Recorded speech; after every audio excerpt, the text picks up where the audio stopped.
중국을 대표하는 명문대학교 중 하나인 청와대학교. 이곳의 외부 교수 초청 강의실에서 충격적인 상황이 벌어졌다고 하는데요. 강단에 선 한 외국인 교수는 격앙된 태도로 학생들을 향해 소리치며 한국인들은 중국에 전혀 관심이 없고 무엇을 하든 신경조차 쓰지 않는다고 단언하고 있었습니다. 손짓과 함께 날 선 발언이 이어지는 이 상황은 과연 어떻게 시작된 것일까요? 안녕하십니까? 저는 현재 대한민국 연세대학교 도시공학과에서 외국인 전임 교수로 근무하고 있는 크로웰이라고 합니다. 저는 미국 동부에 위치한 한 공과대학교에서 오랫동안 강의하며 연구활동을 이어가던 중 개인적인 사정으로 아시아에 대한 관심이 생겼고 그 계기로 짧은 여행차 한국을 방문하게 되었습니다. 한국에서의 짧은 체류는 제 인생의 흐름을 완전히 바꾸어 놓았습니다. 예상보다 훨씬 질서정연하고 편리한 시스템, 그리고 따뜻한 시민들의 태도에 감명을 받아 결국 한국으로의 이민을 결심했고 지금은 벌써 정착한 지도 4년이 넘었네요. 아내 또한 현재 한국의 국제학교에서 근무 중이며 저희는 지금까지 단 한 번도 이 결정에 후회한 적이 없습니다. 이런 저희 부부의 특이한 이민 배경 때문인지 때때로 미국에 있는 대학이나 연구기관에서 한국 관련 강의를 요청받곤 합니다. 최근 세계가 주목하는 도시국가 모델이라는 제목으로 한국 사회의 발전 양상과 시민 편의 인프라를 중심으로 제 견해를 공유해왔고 이러한 강의는 여러 나라에서 폭발적인 반응을 이끌어냈죠. 그러던 어느 날 저에게 익숙한 미국 내 한 공과대학의 인사 담당자로부터 중국 청와대학교로의 외부 강의 초청 제안을 받게 되었습니다.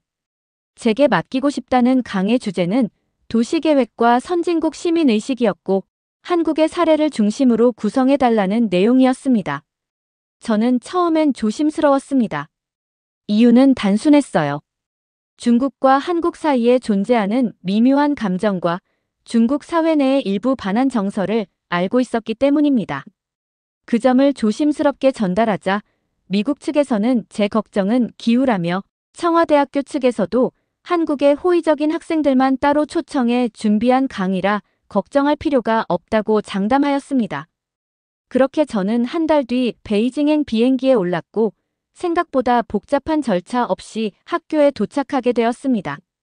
안내를 맡은 담당자는 조금 무뚝뚝했지만 별다른 문제 없이 강의실까지 인도해 주었기에 저는 단순한 문화적 차이라고 생각하며 넘겼습니다. 그러나 강의실 문을 열자마자 저는 예상했던 불길함이 현실이 되었음을 직감할 수 있었습니다. 강의실 안은 예상보다 훨씬 많은 인원으로 가득 차 있었고 주제와는 전혀 상관없는 현수막이 벽면에 걸려 있었습니다. 외국인 교수 초청 특별포럼 한국 사회의 오해와 진실. 분명 제가 전달받았던 강의 주제는 도시 시스템과 시민 편의 인프라에 대한 것이었는데 제목부터가 이미 조롱의 냄새를 풍기고 있었습니다. 더 충격적인 것은 학생들의 표정이었습니다. 제가 입장하자마자 상당수 학생들이 저를 향해 의미심장한 눈빛으로 쳐다보았고 그중 일부는 노골적으로 비웃는 듯한 미소를 짓더라고요. 몇몇은 휴대폰을 켜들고 저를 촬영하기 시작했으며 어떤 학생은 아예 제 이름이 적힌 출력물을 책상에 펼쳐놓고 그 위에 빨간색으로 가짜 선진국의 전도사라고 적어둔 메모지를 붙여두고 있었습니다. 그 순간 저는 직감했습니다. 이 강의는 단순한 초청 강의가 아니며 저를 초대한 목적은 지식 교류가 아니라 조롱을 위한 연출된 공개 자리였다는 것을요. 그리고 아마 학생들은 이미 며칠 전부터 외국인 교수가 한국을 옹호할 것이니 이를 비판하자는 식의 사전 교육이나 메시지를 전달받았을지도 모른다는 생각이 들었습니다. 그런 준비된 분위기 속에서 제가 말을 꺼내기도 전에 일부 학생들이 저를 향해 야유를 퍼부었습니다. 그들은 제가 무엇을 말할지 이미 알고 있다는 듯한 태도를 보였고 그저 누군가의 대본에 따라 반응을 연습해온 배우처럼 움직이고 있었죠. 그리도 예상대로 제 소개가 끝나기도 전에 앞줄에 앉아있던 학생 중 한 명이 일방적으로 발언을 시작했습니다. 그는 자신이 속한 학회가 청와대학교에서 중국의 진면모를 알리는 학생 단체라고 소개하며 오늘의 강의가 단순한 초청 강의가 아니라 한국의 실체를 외국인 교수의 입을 통해 증명받기 위한 프로그램이라고 말하였습니다. 이어지는 발언은 충격적이었습니다. 그는 저를 한국 이민에 실패한 외국인 노동자로 단정지었고 제가 지금 청와대학교에 온 이유도 결국 한국 생활에 지쳐 중국으로 돌아오기 위한 수순이라며 단언하였습니다. 심지어 그들은 이번 강의를 외국인 교수님께 진실을 알려드리는 몰래 카메라라고 표현했습니다. 학생의 발언은 일종의 개인적인 조롱을 넘어서 국가 간 위상에 대한 일방적인 왜곡과 선전이었습니다. 학생들은 이어서 한국은 기술적으로도 문화적으로도 모든 것을 중국에서 베껴온 복제국가에 불과하며 지금의 도시 시스템이나 생활 인프라 역시 중국의 것을 모방한 결과라고 주장했습니다. 또한 저에게 직접 한국의 현실을 언급해보라고 하며 한국의 거리에는 노숙자와 범죄자가 넘쳐나고 시민들은 자비로 CCTV를 설치할 정도로 위험한 나라 아니냐는 발언까지 이어나갔죠.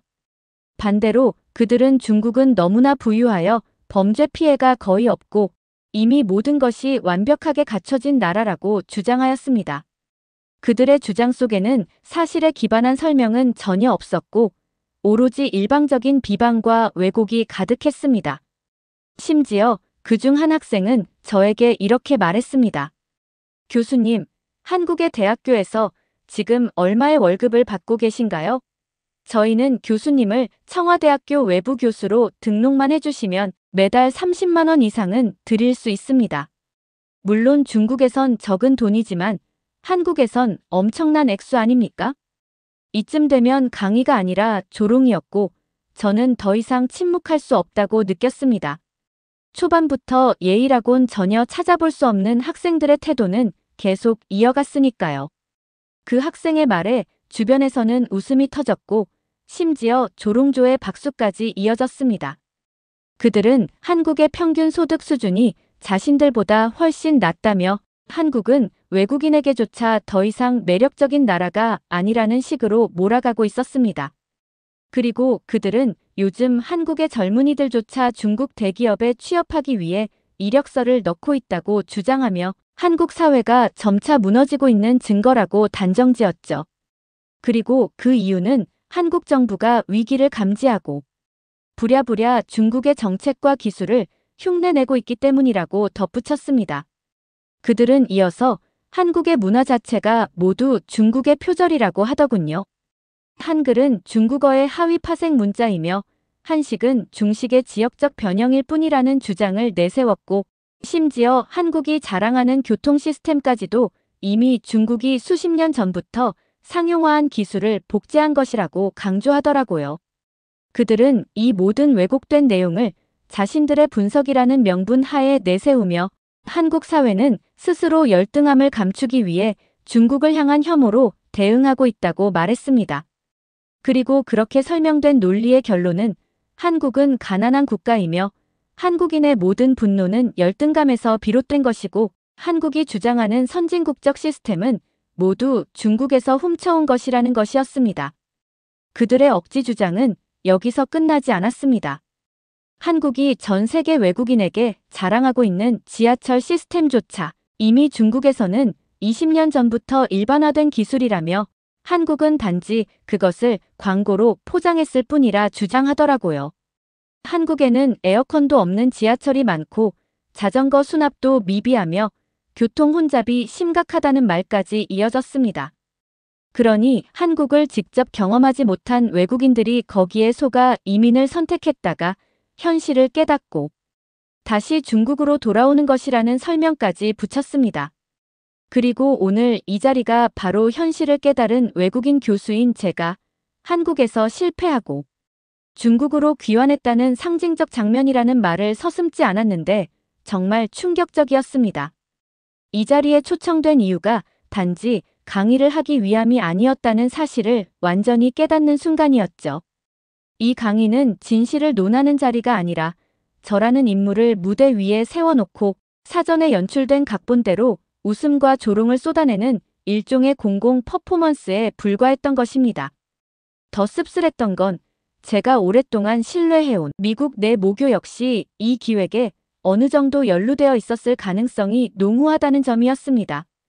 표면적으로는 한국에 관심 있는 중국 학생들만 선발했다는 설명이 있었지만 그건 진실을 가장한 포장일 뿐, 이 자리에 모인 학생들은 오히려 철저하게 한국을 비하하고 조롱하는 역할을 부여받은 출연자들에 가까웠습니다. 그때부터 저는 이 강의가 지식 전달이 아니라 사전 각색된 정치적 메시지를 외국인 교수의 입을 빌려 왜곡하려는 선전 도구였다는 것을 직감하게 되었습니다. 학생들의 조롱이 계속될수록 저 역시 이제부터 교수로서 지켜야 할 예의 따위는 더 이상 의미 없다고 느끼게 되었습니다. 그들 중 한 명이 거침없이 발언을 이어가던 도중 저는 자리에서 조용히 일어섰고 그들의 발표가 끝나자마자 강의실을 천천히 둘러본 뒤 말없이 제 스마트폰을 들었습니다. 사실 이 모든 상황은 이미 조용히 영상으로 기록 중이었거든요. 카메라를 눈앞에 들어 올리자 학생들의 얼굴에 당황한 기색이 떠올랐습니다. 일부는 눈빛을 피했고 몇몇은 당황한 듯 작은 소란을 보였죠. 하지만 저는 침착하게 그 자리에 서서 이제는 제가 말할 차례라고 했습니다. 이미 교묘하게 짜인 프로그램임을 알게 된 이상 저는 이 자리를 조용히 떠나기보다 이들이 가장 듣고 싶지 않았을 진실을 반드시 이야기하고 싶었거든요. 저는 한국에서의 실제 생활을 기반으로 차분하게 반박을 시작했습니다. 먼저 그들이 주장하는 모든 팩트에서 한국과 중국의 이름만 바꾸면 대부분의 문장이 진실이 된다는 점부터 지적했습니다. 한국이 중국보다 열등하다는 주장은 오히려 정반대로 한국은 중국에 대해 아무런 감정도 관심도 없으며 일부 한국인들 사이에서는 오히려 중국인을 성가신 존재 혹은 통제되지 않는 위험 요소로 여기는 인식마저 생겨났다는 현실을 이야기했어요. 중국은 지금 세계 여러 국가에서 정치적 신뢰도와 시민의식, 그리고 기술력에 대해 동시에 의심을 받고 있는 유일한 국가이며 다수의 국가에서는 자국 내 중국인을 대상으로 한 범죄 대응 지침까지 별도로 마련하고 있을 정도로 국제사회에서의 이미지가 위태로운 상태라는 점도 꼬집었습니다. 그런데도 불구하고 이들은 아직까지도 한국이 자신들을 부러워한다고 믿고 있었고 저와 같은 외국인 교수들이 한국에서 실패하고 중국으로 돌아오는 것이라 착각하고 있더라고요. 가장 아이러니한 점은 정작 한국에서는 중국에 대해 전혀 관심이 없다는 것이었습니다. 그저 뉴스 한두 줄로 접하고 지나칠 뿐 감정적으로도 정책적으로도 실질적으로도 중국은 더 이상 한국인들에게 어떤 열등감의 대상이 아니라는 사실을 이들은 받아들이지 못하고 있는 듯했어요. 그러나 이 학생들은 이 단순한 현실조차 받아들이지 못한 채 여전히 한국이 자신들보다 열등하다는 전제를 바탕으로 저를 향한 공격을 이어가고 있었던 거죠. 감정이 격해진 제가 한국은 중국인에게 아무런 관심도 없고 오히려 성가신 바퀴벌레처럼 여기고 있다는 표현을 꺼낸 순간 강의실 분위기는 순식간에 난리가 났습니다. 학생들은 일제히 자리에서 벌떡 일어나 큰 소리로 반발했고 일부는 감정을 제어하지 못한 채 비속어를 내뱉기 시작했습니다. 마치 경계심을 잃은 원숭이 무리처럼 과장된 제스처와 큰 목소리로 대응하던 그 장면은 더 이상 학문을 논하는 공간이라고는 보이지 않았죠. 학생들의 격한 반응에 놀란 듯 청와대학교 측 관계자들도 마침내 상황의 심각성을 인지해 곧바로 교직원 복장을 한 보안 요원들이 강의실 뒷문을 통해 들어왔고 누군가는 조용히 제게 강의 종료를 요청하려고 다가왔습니다.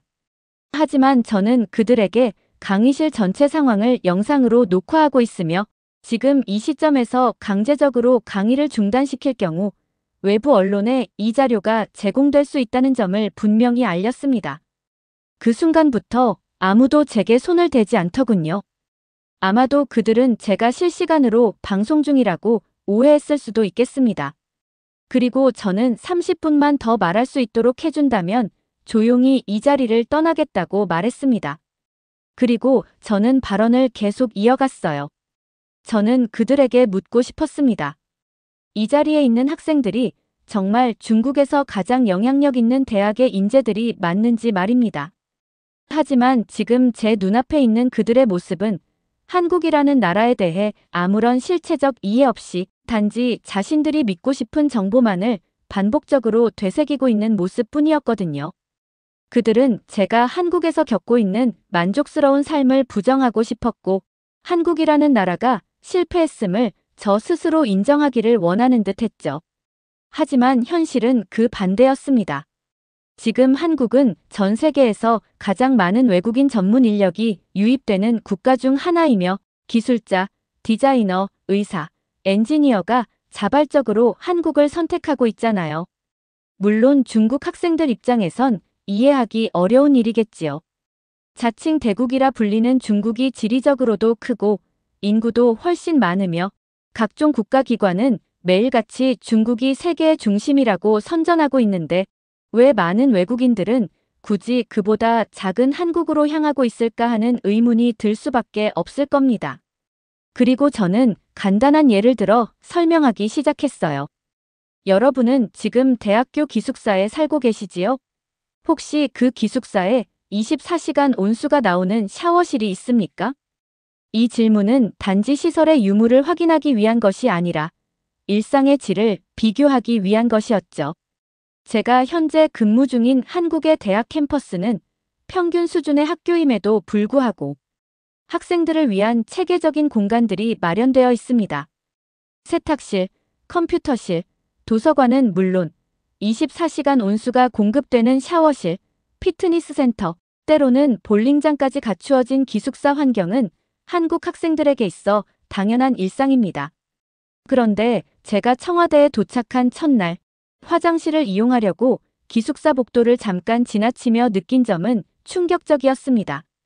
복도 곳곳에 정리되지 않은 쓰레기 더미가 있었고 공공위생이 제대로 관리되고 있다는 인상은 전혀 들지 않았거든요. 심지어 일부 학생들에겐 위생에 대한 기본적인 습관조차 부족한 것처럼 느껴졌습니다. 강의실에 들어왔을 때 코끝을 찌르던 그 냄새는 제게 단순한 불쾌감을 넘어서 현실을 직시하게 만들었습니다. 이러한 생활 수준의 차이는 곧바로 경제적 현실과 연결되었죠. 조금 전 어떤 학생이 저에게 중국에선 교수님께 월 30만 원을 드릴 수 있다며 제안했던 장면을 떠올렸습니다. 그 말은 분명 그들 입장에서 한국에선 그 돈도 큰 돈이겠지라는 전제가 깔린 발언이었습니다. 그러나 저는 현재 한국에서 그것의 10배가 넘는 강의료를 받고 있으며 그것도 한국 기준에선 특별히 높은 수준이 아닌 비교적 평균적인 대우죠. 게다가 한국에서 외국인 교수에 대한 처우는 중국과는 차원이 다릅니다. 단순히 급여 액수만의 문제가 아니라 강의 환경, 연구 지원, 생활의 질 등 모든 면에서 체감 차이는 극명하게 다르니까요. 그렇다면 왜 이처럼 기본적인 정보조차 그들은 모르고 있는 걸까요? 결국 이 모든 왜곡은 그들이 자발적으로 진실을 외면했거나 중국 정부의 철저한 정보 통제와 편향된 교육에 노출되어 있기 때문이라고 생각했어요. 어쩌면 그들 스스로 한국은 반드시 가난해야 한다는 믿음을 세뇌처럼 되뇌고 있었던 것일지도 모르겠습니다. 그 믿음이 무너지는 순간 자신들이 가진 세계관 자체가 흔들릴 수 있기 때문에 진실을 외면한 채 억지 주장으로 자신을 방어하고 있었던 것이지요. 저는 이러한 중국의 상황이 안타깝게 느껴졌습니다. 제가 한국에서 받는 강의료는 한국 사회 내에서는 특별한 액수가 아닙니다. 심지어 30만 원이라는 금액은 한국의 대학가 주변 자취생 월세 수준에도 못 미치는 금액일지도 모르죠. 결국 이러한 현실적 격차는 도시 인프라, 교육 환경, 시민의 삶의 질 전반에 걸쳐 어마어마한 차이로 이어지게 됩니다. 그럼에도 그들은 아직까지도 중국이 더 앞서 있다고 믿고 있었습니다. 중국이 지금 얼마나 체감적 빈곤과 시스템적 낙후에 시달리고 있는지를 이 자리에 있는 누구보다 제가 더 뼈저리게 느끼게 되었습니다. 반면 제가 살고 있는 한국은 이미 여러 면에서 중국보다 훨씬 안정되고 성숙한 국가임을 알게 되었죠. 하지만 제가 아무리 이렇게 말해도 그들은 제 말을 쉽게 믿으려 하지 않을 것입니다. 저 외국인 교수는 조작된 영상이나 보여주는 선동자라고 치부해버릴 가능성이 크겠지요. 뭐, 상관없습니다. 어차피 이 강의가 끝나고 한국으로 돌아가면 저는 지금 이 자리에 있는 그 어떤 학생들보다 더 나은 환경에서 경제적으로도 20배 이상 높은 삶의 질을 누리며 살아갈 것이니까요. 교수로서 이렇게까지 직설적인 언급을 하는 것이 무례하게 들릴 수도 있었을 거예요. 하지만 그 자리는 진심을 왜곡하고 외국인을 속이며 특정 국가를 조롱하기 위한 장치로 사용된 무례한 초청이었습니다. 그렇다면 저 역시 굳이 예의를 지킬 이유는 없다고 판단했습니다. 그리고 그래도 제 말이 과장되었다고 느낀다면 지금이라도 늦지 않았으니 한국에 한번 방문해보고 말하라고 했습니다. 공항에 도착한 그 순간부터 한국이라는 나라의 실체를 뼈저리게 느끼게 될 거라고 했죠. 그곳에서 펼쳐진 인프라, 질서, 청결함, 정보 개방성은 아마도 여러분이 지금까지 알고 있던 중국과는 완전히 다른 세계일 것이라고 말이죠. 그리고 바로 그것이 한국이 지금 진짜 선진국으로 불리는 이유이기도 하니까요. 중국의 폐쇄적인 정보 시스템은 북한과 비교해도 다를 것이 없는 것 같습니다. 이처럼 기본적인 자유조차 보장되지 않는 환경에서 자란 학생들이 과연 진정한 발전을 이끌 수 있을까요? 선진국은 다른 국가의 시스템을 무조건적으로 복제하지 않고 이를 바탕으로 더 나은 방향으로 개선하고 독자적인 기술력을 축적해갑니다. 하지만 지금 중국은 어떻습니까? 이 자리에 앉아있는 젊은 학생들부터가 이미 자신들의 국가가 전 세계를 앞서 나가고 있다고 착각하고 있는 상황입니다. 이처럼 기초부터 왜곡된 인식 속에서 자란 세대가 주도하는 나라에 과연 미래가 있을지 저는 심각한 의문을 품을 수밖에 없었습니다. 미국의 모교가 제안했던 이번 강의는 분명 학술 교류를 명분으로 한 것이었지만 저는 그 배경에 숨어있던 목적을 이제야 명확히 이해하게 되었습니다. 그들이 진정 원했던 것은 한국 생활에 실패한 외국인 교수라는 낙인을 저에게 씌운 뒤 중국의 우월성을 강조하는 선전용 영상 자료로 활용하려 했던 것이었겠지요. 저는 처음부터 이 자리에 참석한 학생들이 갑자기 변화하리라 기대하지 않아요. 하지만 강의실 이곳저곳에서 몇몇 학생들이 제 말을 반복해 묻고 제가 말한 월급 수준에 대해 다시 확인하려는 모습을 보며 조금은 희망을 느낄 수 있었습니다. 그들은 분명 흔들리고 있었거든요. 제가 한국에서의 일상생활을 기록한 브이로그 영상을 보여주기 위해 캠코더를 강의실 화면에 연결했을 때 의외로 강의실 안은 조용해졌습니다. 제 영상에는 서울 외곽에 위치한 중상층 아파트의 모습과 가족들과 함께 저녁을 보내는 일상, 근처 공원과 지하철역, 대형마트에서 장을 보는 장면이 담겨 있었어요. 특별할 것 없는 평범한 일상들이었지만 학생들의 반응은 놀라울 정도로 격했습니다. 제 아파트 내부가 나오자마자 일부 학생들은 영상 정지를 외쳤고 화면을 멈추라며 소리를 높였습니다. 이내 여러 명이 서로를 바라보며 웅성대기 시작했고 그중 누군가는 이건 조작이다라고 외쳤습니다. 또 어떤 학생은 이 영상이 전부 합성된 가짜이며 외국인들을 속이기 위한 한국의 선전이라고 말하며 흥분을 감추지 못했습니다. 그런 반응을 보며 저는 마음 한켠이 무거워졌습니다. 진실을 보여주었음에도 불구하고 그것을 사실로 받아들이지 못하는 모습에서 이들이 그동안 얼마나 제한된 정보 속에서 살아왔는지를 절실히 느낄 수 있었습니다. 그러던 찰나 한 중국인 학생이 제 쪽으로 다가와 강단으로 올라오더니 또 다른 주장을 펼쳤습니다. 이미 강의실 분위기는 과열되어 있었기에 저는 그에게 발언 기회를 허락했고 그 학생은 당당하게 말했습니다. 그는 교수님은 아직 한국이 중국의 속국이라는 기본 전제를 모르고 계신 것 같습니다. 라고 말하며 저의 모든 주장을 일거에 뒤엎을 수 있다는 듯한 태도를 보였습니다. 그의 설명은 황당했습니다. 한국의 월급 수준이 중국보다 높다는 사실도 한국이 상대적으로 더 안정된 생활 시스템을 갖추고 있다는 점도 인정했지만 그 이유가 한국이 중국의 속국이기 때문이라는 것이었습니다. 즉, 한국에서 일하는 사람들이 높은 소득을 올리는 것은 결국 중국을 위해 노동하는 것이며 그들이 내는 세금 역시 중국으로 송금된다는 주장이었습니다.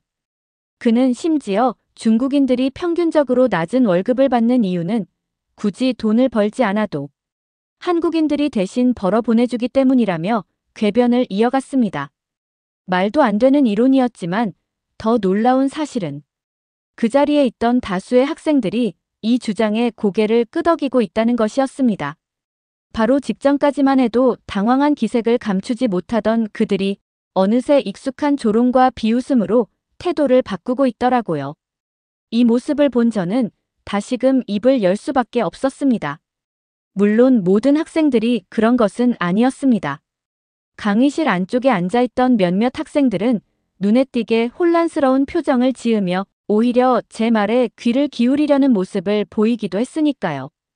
그래서 저는 한국의 병원 시스템을 예로 들며 다시 설명을 시작했습니다. 여러분, 혹시 중국에서는 저녁 7시 이후에도 자유롭게 응급실을 이용할 수 있습니까? 이 단순한 질문 하나에 강의실 안은 조용해졌고 학생들은 서로의 얼굴을 바라보며 대답을 망설였습니다. 그리고 이내 몇몇 학생들은 이렇게 말했습니다. 전 세계 어느 나라든 밤이 되면 병원은 문을 닫지 않나요? 한국도 마찬가지 아닐까요? 저는 조용히 고개를 저었습니다. 지금 한국에서는 시간에 관계없이 병원을 이용할 수 있으며 야간 응급의료 시스템은 물론 휴대폰 앱을 통해 의사와 영상 통화로 진료를 받고 약을 택배로 받을 수 있는 시스템이 이미 정착되어 있다고 말했습니다. 그 말에 몇몇 학생들은 정말 믿을 수 없다는 듯한 표정을 지었고 어떤 이들은 헛웃음을 터뜨리기도 하더군요. 하지만 그것은 부정이 아니라 충격에 가까운 반응처럼 느껴졌습니다. 이것이 바로 정보 격차의 실체입니다. 자신이 알고 있는 세상이 전부라고 믿고 살아가던 이들이 전혀 다른 차원의 현실을 마주하게 되었을 때 느끼는 당혹감이었죠. 그리고 저는 지금 한국에서의 삶은 단순한 경제 수준의 문제가 아니라고 말했습니다. 의료, 교통, 복지, 치안, 교육 등 모든 부분에서 시민의 편의를 중심으로 구성된 선진 시스템은 외국인인 저조차도 감탄할 정도라고 했죠. 하지만 그 모든 것이 지금 이 자리에 있는 중국인 학생들에게는 전혀 상상조차 되지 않는 이야기인 것입니다. 저는 그들에게 지금 여러분이 겪고 있는 충격은 오래전 서구 제국의 탐험가들이 아프리카 대륙을 처음 마주했을 때와 비슷한 경험일지도 모른다고요. 지금 한국인들에게는 이 모든 삶의 방식이 너무나도 익숙합니다. 편리한 교통, 언제든 이용 가능한 의료 시스템, 투명한 행정과 시민의식. 이러한 시스템은 더 이상 특별하지도 자랑할 만한 무언가로도 여겨지지 않고 있다고 말했죠. 그저 당연한 일상이 되어버렸기 때문입니다. 그래서일까요? 한국인들은 다른 나라를 보며 우리가 더 낫다는 식의 호들갑을 떨지도 않습니다. 누군가 한국을 향해 중국의 속국이다, 가난한 복제 국가다라며 비난해도 한국 사회는 거기에 반응조차 하지 않습니다. 왜냐하면 이미 비교할 필요가 없다는 것을 알고 있기 때문입니다. 오히려 많은 한국인들은 자신들이 누리는 이 삶이 얼마나 대단한 것인지조차 실감하지 못하며 살아가고 있습니다. 그만큼 일상의 수준이 높아졌고 그만큼 성숙한 시스템 위에 올라와 있다는 방증이기도 하니까요. 그 말을 마지막으로 더 이상 이 공간에 머무르고 싶지 않다는 생각이 들었습니다. 그리고 동시에 오늘 이 자리가 이렇게 기획된 배경을 되돌아보게 되었습니다. 단순히 한 외국인 교수를 조롱하기 위해 대학기관이 동원되었고 학생들에게 편향된 정보를 반복적으로 주입하며 누군가의 명예를 깎아내리려 했다는 사실은 이 나라가 처한 현실을 그대로 보여주는 단면이라 생각합니다. 하지만 저는 한국에서 살아가는 사람으로서 그리고 외국인 교수로서 이 자리에서 침묵할 수 없었습니다. 그들은 한국이라는 나라를 깎아내리기 위해 거짓을 퍼뜨렸지만 저는 단지 진실을 말했을 뿐입니다. 그리고 그 진실은 아무리 덮으려 해도 결국 드러나게 되어 있습니다. 오늘 제 말에 귀 기울이지 않은 이 학생들도 언젠가 한국을 직접 경험하게 될 날이 온다면 스스로 알게 될 것입니다.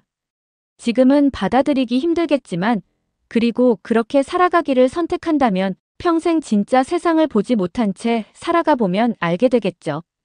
그것이 바로 지금 중국이 처한 현실이며 스스로 자초한 미래라는 것을요.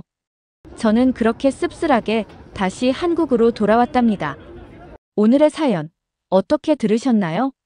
한 사람을 조롱하기 위해 준비된 무대 위에서 오히려 모든 거짓이 무너져 내리는 순간이 있었습니다. 진실은 때로 불편하고 외롭지만 그 어떤 왜곡도 결국엔 그 진실 앞에 무릎 꿇게 되는 것 같네요. 오늘의 사연이 좋으셨다면 구독과 좋아요를 눌러주세요. 여러분의 구독과 좋아요는 영상 제작에 큰 힘이 됩니다. 끝까지 시청해주셔서 감사합니다.